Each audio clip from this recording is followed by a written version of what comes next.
Welcome back to part 2 of our interview with Brandon Jonas. Leaving the lies and speaking your truth. Brandon, I asked you a question just before we left off on part 1, and I'm going to ask that question again for anybody who didn't hear or anybody who's just now joining us. When and why did you end up leaving the House of Yahweh? All right. I'm no good with dates. But I want to say is right about the time I was 17 going on 18. Okay. And yeah, I think I was 18 already at the time. But I left because I basically been found out that I had been flirting around with women I ought not to be, so to say. With worldly women? Yeah, I gave into the temptations of Satan, if you want to say it that way. Yeah, I'm trying to be PG here. I'm going to back up just a little bit, and I'm going to say, isn't that what your dad was doing? And he wasn't kicked out of the House of Yahweh. I'm just an observation. Oh, yeah, it totally was what he was doing. Okay, and, just an observation. Except I wasn't looking to marry any of these girls. I was just,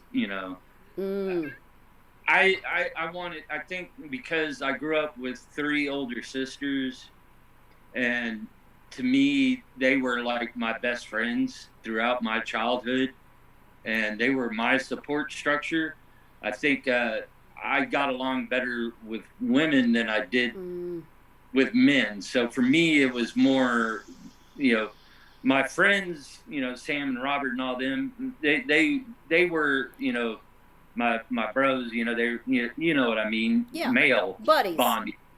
But then there was no emotional release because the house said you can't talk to women, can't be around women because you're a dangerous, deadly predator.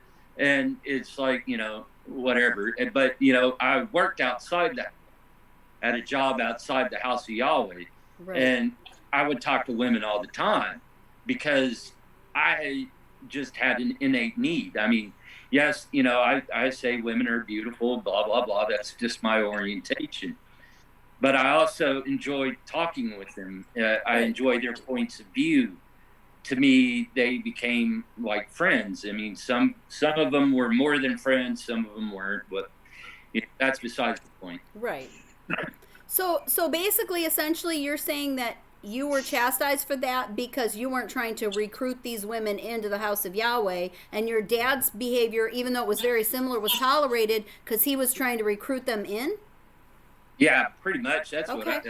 what I lump it to because, I mean, my dad brought his worldly girlfriend in, and then she brought her sister in, her 2 daughters in, and their kids, and yada yada, so on and so forth. You see where all this is going, right? So, So did you leave by choice, or were you pushed out? Oh, I was kicked out abruptly. Okay. Me and Samson were, we kind of knew what was coming because there's I won't name names. There's a certain person that was sent by the elders to rat all of us out. Or people they thought they needed to rat out. So you had a spy among you. Yeah, pretty much. Okay. Yeah. Oh, so the guy who ratted you out was actually in your group. Yeah. Okay. I even befriended him a long time ago, like really closely befriended him when he just came in. And it was, a majority of it was because his mom and dad, his mom would sometimes cook more and invite me over to eat. So I just thought it polite of me to sit and conversate, have a relationship with this guy. But later on, come to find out that's who the elders sent to verify things.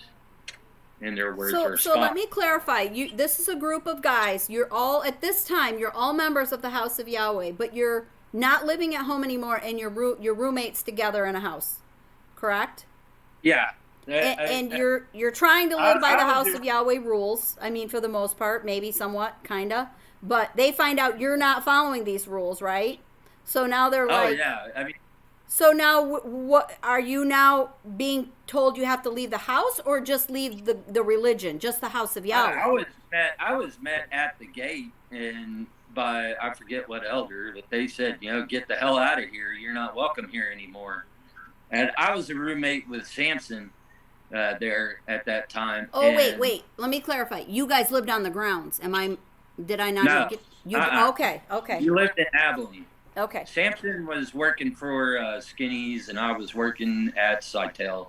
And basically, we went one Sabbath first services, and they stopped Samson at the gate and asked me, "What's your relationship with this woman you were seen with?" And I was like, "Yeah." He's like, "Did you have relations with her?" And I was like, "Yes, I did. I drank a few beers. We fooled around. We had a good old time. So what?"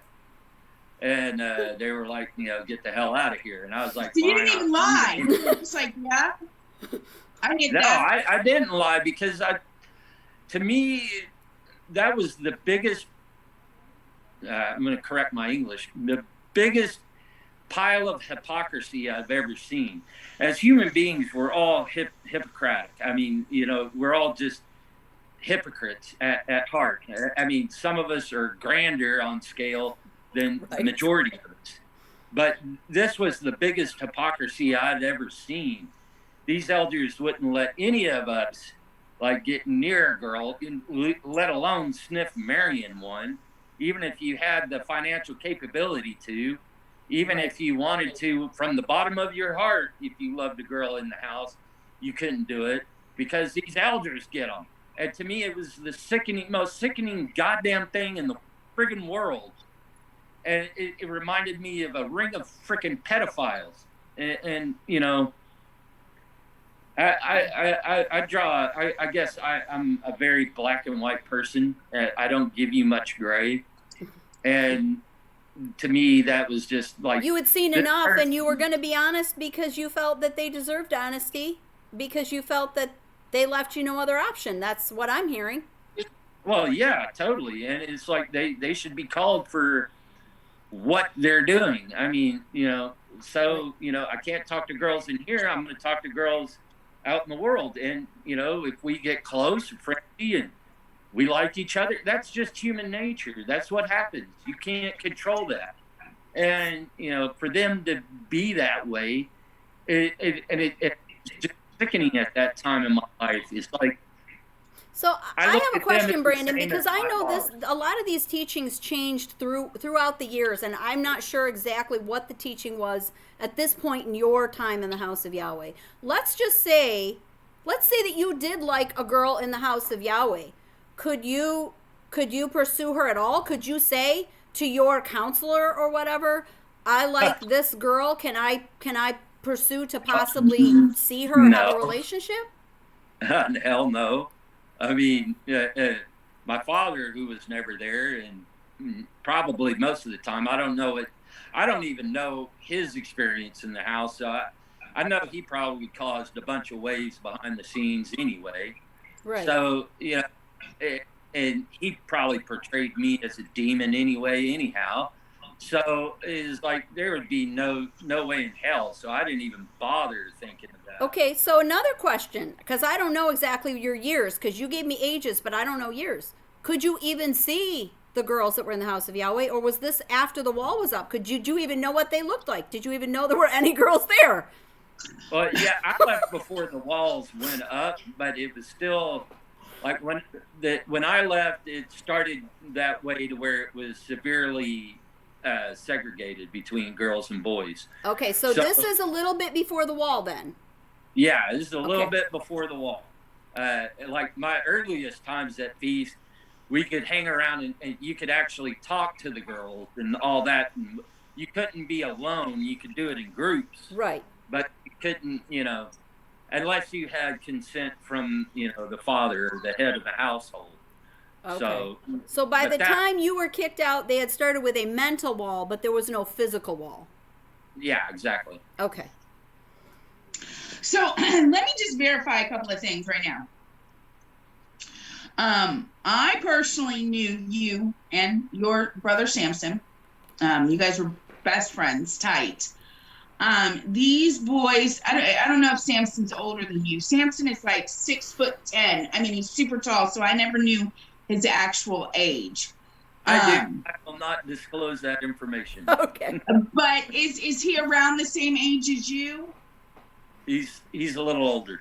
Okay. Okay, so you guys were about 15, 16 years old. Or he might have been a little bit older. Teenagers. That's what we're going to say. Right. And I was pregnant with Ben. Keep in mind, my two oldest are they're 15 months apart.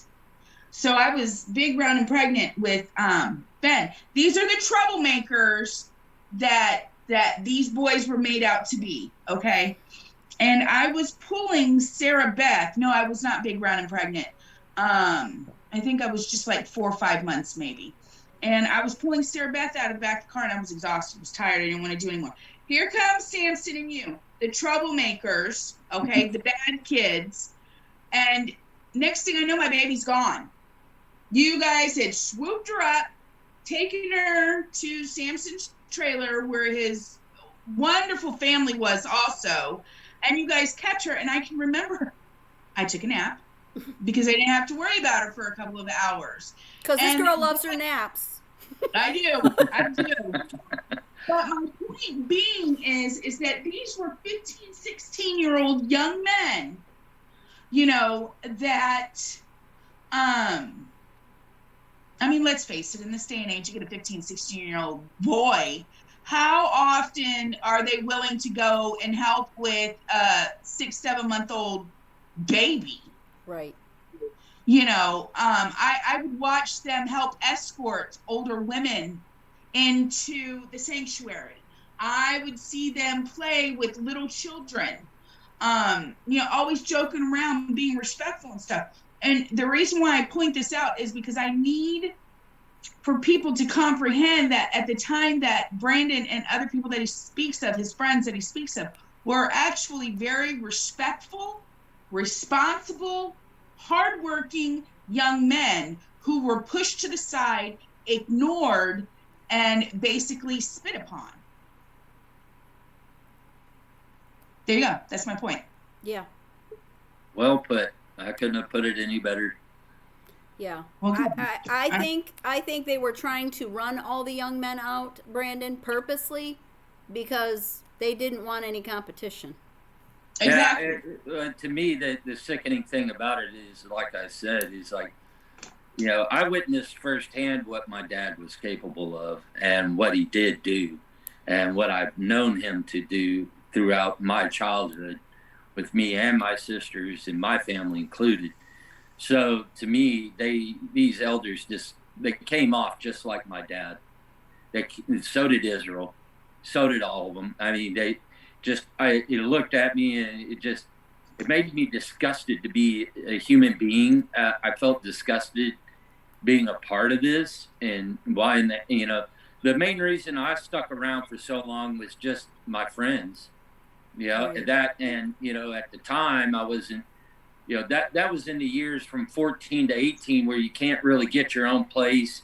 You can't sign for your own place. Right. You know, there for a time though, I managed to break free of the house and my dad. In Oklahoma, I had gotten my own apartment, but I had to get somebody co-signed, which was an employee who I worked with at one of my 2 jobs. I mean, my whole teenage years were spent working 2 jobs, raising kids, helping with kids, cooking meals, cleaning house. You know, I think I've grown accustomed. That's why I don't like naps, I guess, is because I've grown accustomed to whatever free time I had, I spent on myself. You know, whether it be, you know, at one point in time there in Oklahoma, I was working at a Subway and a McDonald's. I'd be at McDonald's from 5 to 12, and then from Subway, I'd be there from 1 till 9 o'clock at night. And I'd hop on my bike and I'd stop at the park and shoot hoops all night till midnight almost.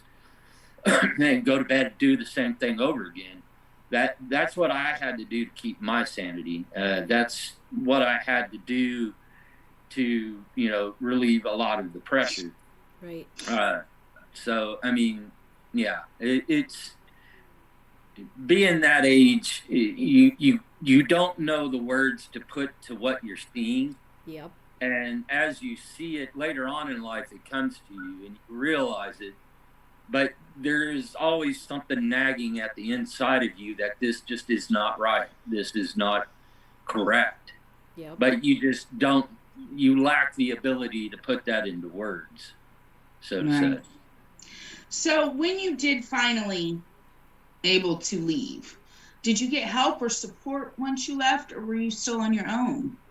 No, I was on my own. Samson, we got met at the gate, me and Samson, and then the elder is like, okay, you're not going to deny. I was like, hell no, I'm not going to deny what I did. I did it. That's what I did. It wouldn't, in my mind, it wouldn't have mattered if I denied it anyway, because Right. At that time, I really wasn't putting money in for tithes. Hell, I think there was only one feast I paid the registration fee for. This is going to make me sound awful, but, I never had a tent site. So I felt, why in the hell do I need to pay for the admission fee? So I never did. And then I thought about it rationally even more. It's like, I'm running all the time. I'm DJing. I'm doing this crap. So screw it. They owe me this, Right. And that's what I thought, how I thought and looked at things. So basically, you figured, what do you have to lose? Because you figured they had already made their mind up on whether you were guilty or innocent before asking the question anyway. Oh yeah, they already knew. So it's like, they had already made up their mind. Yeah, I think you're right. Bother? So after that, me and Samson drove me back into town. Me and him were just talking, trying to figure things out. And probably 2 or 3 days later, they tell Samson that he's going to be separated from his family and kicked out of the house and ostracized from his own family if he doesn't boot me to the curb. Mm. So, me and Samson, I mean, that was probably the most awkwardest and hardest conversation that, and I've known him for from when I was 14, and I'm 42 now. So, that's a long time of knowing somebody. I mean, that was the hardest decision we had to make, but I was like, look, man, I can't make you lose your family, because that's what was important to him. Right. And, I'm not going to, don't worry about this. I got this. And, so I took off at that time and went Brandon, to live with my mom. They knew that. They knew that that's what was important to him, and that's why they used it against him. It was a manipulation tactic, because they also knew that Samson cared about you, but they wanted to put him between a rock and a hard place and force him to make the decision they wanted him to make. It was manipulation. Oh, yeah. That's what it always was about. I mean, it's, in a way, I think they probably feared people like me and Samson, because we don't hide in BS. We don't candy coat words. We're very strong, motivated people. So where did you go? Where did you go at this point? At this point, I went to my mom's. Okay. And if I'm getting this right, this timeline of mine it goes from one traumatic experience to the next. I didn't go live with my mom. I didn't go live with my mom. That was later on. I went and lived with Robert, Nuke, and Uriel. Am I allowed to say their names? It's fine. It's fine. I think they'll all be fine with that. Now, were they out? Are they out at this point then? Is that why you're going? Oh, yeah. Okay, so they're all out now. So there's a group of guys that were in and a group of guys that were out. You were in, and now you're out. You just go with the other guys that are out. Oh, yeah. I mean, because at the time, I think, I kind of, at that time, I was starting to crack a little under all this pressure from my dad and everything else. And really? I can't imagine why. I was thinking, I can't believe you didn't crack before now. Well, I had got my own apartment there in Oklahoma. Like I said before, I had it for a month and then got evicted. And then I spent, the next few months homeless, just crashing at friends' houses or sleeping on the roof of the gas station I worked at, and you know, stuff like that. And then finally, I moved back down to Abilene. I got another apartment with a coworker, and then I couldn't trust him too much, and he was kind of jealous of me because he liked this one girl. At any rate, that's a whole nother stupid story. At any rate, I wound Don't go up, down that I wound rabbit up hole. going. I wound up going with my dad again to Oh. Georgia, and he's still in the house, and you know, Nita's in the house, I believe now, and or I should have said her name. At any rate, and the other, you know, her one youngest daughter, I believe, is still in the house. So they moved to Georgia because the youngest daughter was about to marry a guy that lived there in Griffin. And shut up, Griffin is 10 minutes down the road from me. yeah, so I was there for like a month, and then we came back for a feast, and that's when I got a counselor finally, because they didn't like the fact that I didn't come to Passover. This was like the last feast of the year. So from, you know, I skipped Passover because I moved out from my dad, got my own place, Right. and went kind of bonkers and lost control of the whole situation. So this is before you were kicked out. Yeah, this is before I was kicked out. Wow. So what are some of the things that you have done since leaving to try to work towards healing from some of this trauma that you've experienced throughout your life? Oh, hell, there is no healing from what I've been through. You don't heal, you learn. That's similar. Yeah, I mean, the scars are always going to be there. It's whether Right. or not you want to keep picking at the scabs or not, or you just want to let them air out and heal. And, I mean, for me, I'm not your ordinary type of cookie. I'm a different flavor than the rest. So We couldn't tell. I have a different thought process.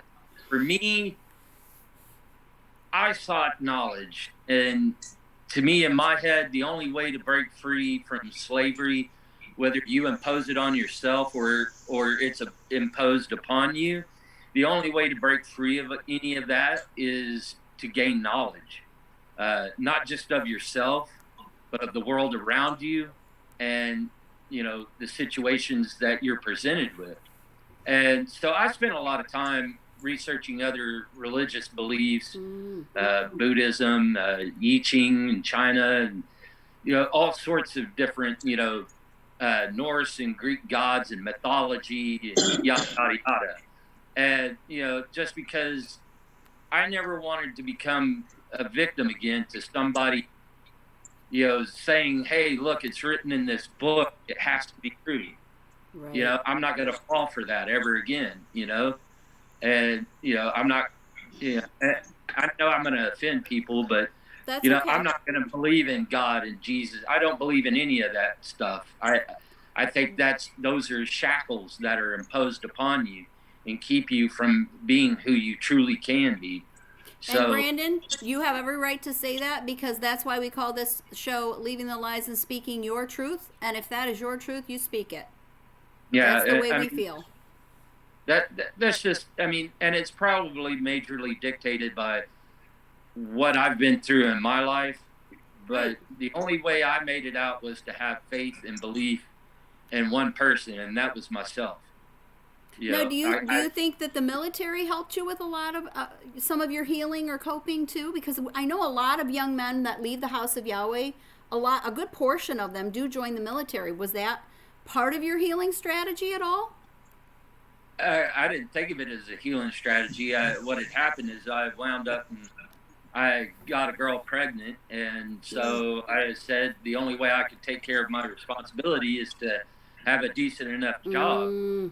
So that's why I chose the military, is to go do that. But I want it said that you went into the Air Force, and it's known, and we all know I'm a Marine and Navy mom, and my dad was in the Coast Guard, and my father-in-law was in the Army. So I'm going to catch a little feedback from this. the Air Force is the hardest, intelligent-wise, to get involved in because you have to be very smart to That get and the in Navy. to the Air Force. Navy and Air Force, you have to score pretty high up on your ASVAB to get into.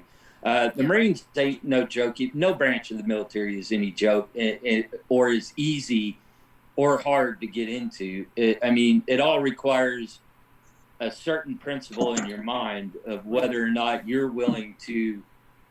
what you're willing to sacrifice for what you want to accomplish. I went with the Air Force because my dad was Air Force. I had friends that were Air Force, and I thought I could learn jobs that I could translate into the real world by going that route. And so, Autumn. My husband was in the Air Force. Right. I'm just going to say it because you've said every other branch. So, you're right. There is a steep hill to climb there to get into Air Force or Navy. Yes. Yeah. So Brandon, did you serve a full 4 years in the Air Force then? No, I was only able to serve 2, and the reason why is because I had divorced the mother of my child because she was causing all sorts of grief for my military career. And because in the military, what your spouse does, you're held responsible for. And she was doing some way out there stuff.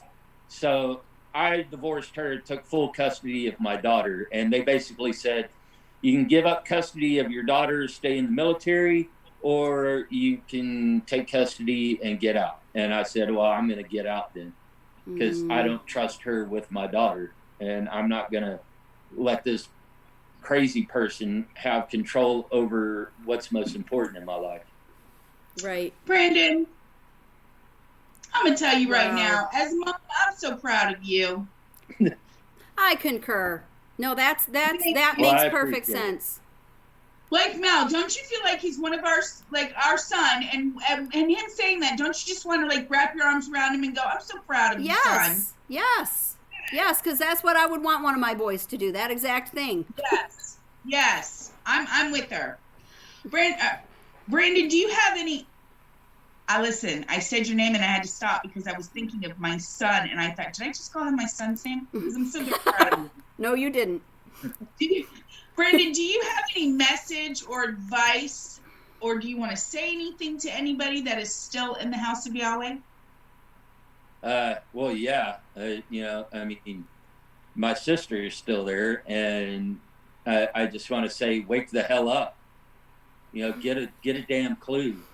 You sit there and subjected your children to years and years of abuse, mentally, physically. You've neglected them for long enough. Wake the hell up, get off your ass and get the hell out of there, and give them a shot at life, and stop denying them the ability to live their own life and make their own decisions. That's all I'm going to say there. I'm just going to say it a little nicer. I think if your sister, I'm going to is listening, I'm going to translate in a little softer tone for Brandon, that if you call Brandon and you ask him to help you get yourself and your children out, that he will be there for you, and he will help you get back on your feet, and he'll help you find your way outside of the House of Yahweh. I think that's what he's trying to say. I'm translating. I'd be there for support, totally. The rest of my family, my mom and other sisters included, would help too. Perfect.